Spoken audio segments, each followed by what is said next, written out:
Sai Satcharitra, chapter 20. You can also listen to the free audiobook version of this chapter on YouTube. Chapter 20, Das Ganu's problem solved by Kaka's maid. In this chapter, Hemant Pant describes how Das Ganu's problem was solved by Kaka Saheb Dixit's maid. Preliminary Sai was originally formless. He assumed a form for the sake of his devotees. With the help of the actress Maya, he played the part of the lead actor in the big drama of the universe. Let us remember and visualize Shri Sai. Let us go to Shirdi and watch carefully the programs after the noon Arati. After the Arati ceremony was over, Sai used to come out of the masjid, stand at its edge, distribute the ashes from the fire Baba kept burning all day in the masjid to his devotees with very kind and loving looks. The devotees also got up with equal fervor, clasped his feet, and stood there staring at him, enjoying the shower of Udi. Baba passed handfuls of Udi into the palms of his devotees and marked their foreheads with Udi with his fingers.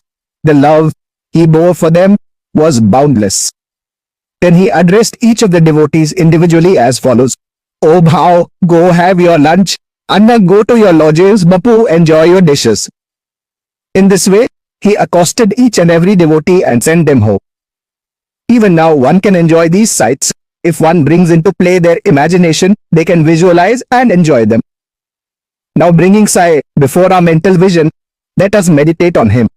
From his feet up to his face, and prostrate before him humbly and lovingly. Let us now respectfully revert to the story of this chapter. The Ishavasya Upanishad Das Ganu once started to write a Marathi commentary on the Ishavasya Upanishad. Let us first give the readers a brief summary of this Upanishad before proceeding further. It is called a Mantra Upanishad as it is embodied in the mantras of the Vedic Samhita. It constitutes the last chapter of the Vajasane Samhita, Yajurveda, and it is therefore called the Vajasane Samhita Upanishad. Since it is embodied in Vedic Samhitas, it is regarded as superior to all other Upanishads which occur in the Brahmanas and Aranyakas, explanatory treatises on mantras and rituals. Other Upanishads are considered to be commentaries on the truths mentioned briefly in the Ishavasya Upanishad. For instance, the biggest of the Upanishads, the Brihadaranyaka Upanishad, is considered by Pandit Satwalekar to be a running commentary on the Ishavasya Upanishad.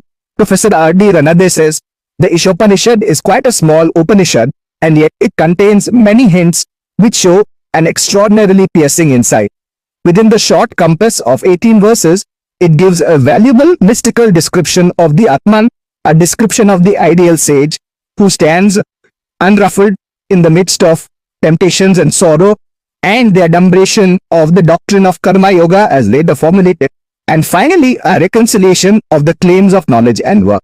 The most valuable ideas that lie at the root of the Upanishad are that of a logical synthesis between the two opposites of knowledge and work, which are both required according to the Upanishad. Page 24 of the constructive survey of the Upanishad philosophy. In another place, he says that the poetry of the Ishopanishad is a co-mixture of moral, mystical, and metaphysical. From the brief description given above, anyone can see how difficult it is to translate this Upanishad from Sanskrit into a vernacular language and summarize its exact meaning. Das Ganu translated it into Marathi verse by verse, but as he did not comprehend the gist or essence of the Upanishad, he was not satisfied with his performance. He therefore consulted some learned men regarding his doubts and difficulties and discussed it with them at great length. They did not solve his doubt and nor did they give him any rational and satisfactory explanation. So Das Ganu was a little restless about this matter. The Sadguru is the only one competent and qualified to explain. As we have seen, this Upanishad is the quintessence of the Vedas. It is the science of self-realization. It is the weapon which can rend asunder the bondage of life and death and set us free. Therefore, Das Ganu thought that only he who has himself attained self-realization could give him the true interpretation of this Upanishad. When nobody could satisfy Das Ganu, he resolved to consult Sai Baba about this. When he got an opportunity to go to Shirdi, he saw Sai Baba prostrated before him and mentioned his difficulties about the Ishavasya Upanishad and requested Baba to give him the correct solution. Sai Baba blessed him and said, "You need not be anxious, as there will be no difficulty in this matter. Kaka Saheb Dixit's maid will solve your doubts at Wild Parley in Bombay on your way home." The people who were there heard this and thought that Baba was probably joking and said, "How could an illiterate maid solve difficulties of this nature?" But Dasganu thought otherwise. He was sure that whatever Baba said must come true, as Baba's word was the decree of Brahma, the Almighty. Kaka's maid. Since Dasganu fully trusted Baba's words, he left Shirdi and came to Wild Parle, a suburb of Bombay, and stayed with Kaka Saheb Dixit. The next day, when Dasganu was enjoying a nap, some say when he was engaged in worship, he heard a poor girl singing a beautiful song in a clear and melodious voice. The subject matter of the song was a crimson-colored sari, how nice it was, how fine its embroidery was, how beautiful its ends and borders were, etc. He liked the song so much that he came out of his room and saw that it was being sung by a young girl, the sister of a servant of Kaka Sahib's. The girl was cleaning vessels and only had a torn rag on her person.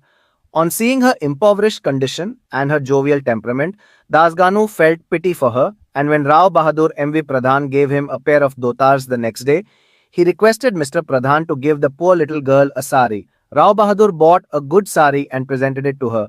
Like a starving person getting good dishes to eat, her joy knew no bounds. The next day she wore the new sari and with great joy and merriment whirled, danced, and played with the other girls. The following day, she kept the new sari in her box at home and came with the old and torn rags, but she looked just as merry as she did the previous day. On seeing this, Dasganu's pity was transformed into admiration. He thought that since the girl was poor, she had to wear a torn rag, but now she had a new sari which she kept in reserve, and despite wearing the old rag, showed no trace of sorrow or dejection. Thus, he realized that all our feelings of pain and pleasure depend upon the attitude of our mind.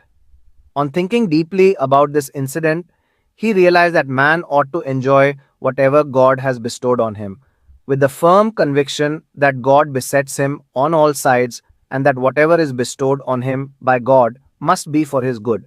In this particular case, the impoverished condition of the poor girl, her torn rag, the new sari, the donor, and the acceptance were all pervaded by the Lord. Hence, Dasganu got a practical demonstration of the lessons of the Upanishad, the lesson of contentment with one's own lot, in the belief that whatever happens is ordained by God and is ultimately good for us. Unique method of teaching. Unique method of teaching. From the above incident, the reader will see that Baba's method was unique and varied. Though Baba never left Shirdi, he sent some to Machindragad, Kolhapur, or Sholapur to practice sadhanas. To some he appeared in his usual form, while to others he appeared when they were awake or dreaming and satisfied their desires.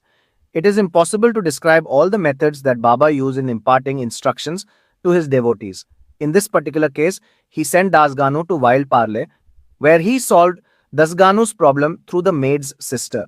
To those who say that it was not necessary to send Dasganu to Wild Parle and that Baba could have personally taught him, we say that Baba followed the best course. How else could Dasganu have learned such a great lesson? How could he have learned that the poor maid and her sari were pervaded by the Lord in such a practical way? Now we close the chapter with another beautiful extract about this Upanishad. The ethics of the Ishavasya Upanishad. One of the main features of the Ishavasya Upanishad is the ethical advice it offers.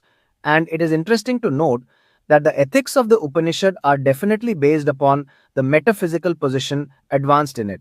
The very opening words of the Upanishad tell us that God pervades everything. As a corollary from this metaphysical position, the ethical advice it offers is that man ought to enjoy whatever God bestows on him in the firm belief that whatever is bestowed on him by God must be good. It follows naturally that the Upanishad should forbid us from coveting another man's property. In fact, we are fittingly taught here a lesson of contentment with one's own lot, in the belief that whatever happens is divinely ordained and it is hence good for us. Another moral lesson is that man must spend his lifetime always performing actions, especially the karmas, enjoined in the Shastras, with the mood of resignation to his will. Inactivity, according to this Upanishad, would be the canker of the soul. It is only when a man spends his lifetime in doing actions in this manner that he can hope to attain the ideal of Naishkarmya. Finally, the text goes on to say that a man who sees all beings in the self sees the self as existing in all beings, and for whom everything that exists has become the self can never suffer infatuation. What ground would such a man have for grief? Anger, infatuation, and grief verily proceed from our not being able to see the Atman in all things. But a man who realizes the oneness of all things, for whom everything has become the self, must ipso facto cease to be affected by the common foibles of humanity. Page 169 to 170 of The Creative Period by Messrs. Belvalkar and Ranad.